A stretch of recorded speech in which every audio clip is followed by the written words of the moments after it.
Fil-jiem wara li kien żvelat li l-kap eżekuttiv Joseph Kuxkiri u l-avukat Edwina Likari kienu sifru Las Vegas fi vjaġġ imħallas minn Jorgen Fenek, il-bord tal-MFSA ħatar panel sabiex jinvestiga u jagħti rakkomandazzjonijiet lil bord dwar it-triq il-qudiem. Sqarrija tal-MFSA tajt li l-panel huma magħmul mill-ex Prim Imħallef Joseph Azzopardi u l-avukat Mark Simjana biex jivverifikaw dawk li l-istqarrija tiddeskrivi bħala ksur ta' etika. Il-bord ta' istruzzjonijiet sabiex dan il-panel iwettaq l-istħarriġ tiegħu mill-aktar fis u jagħti r-rakkomandazzjoni tiegħu.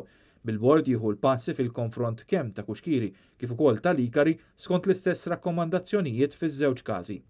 Kemm Joseph Kuxkiri kif ukoll Edwina Likari sospendew lilhom infushom mill-karigi rispettivi fl-MFSA. Bl-avukat Likari tirriżenja wkoll mill-bord tal-FIAU. L-isqarrija tal-MFSA tajt ukoll li ħadd mill-membri tal-bord ma tax ikkummenti lill-midja. Il-membri tal-bord tal-MFSA huma marbuta bil-konfidenzjalità u kwalunkwe informazzjoni li toħroġ issir b'mod kollettiv bħala bord.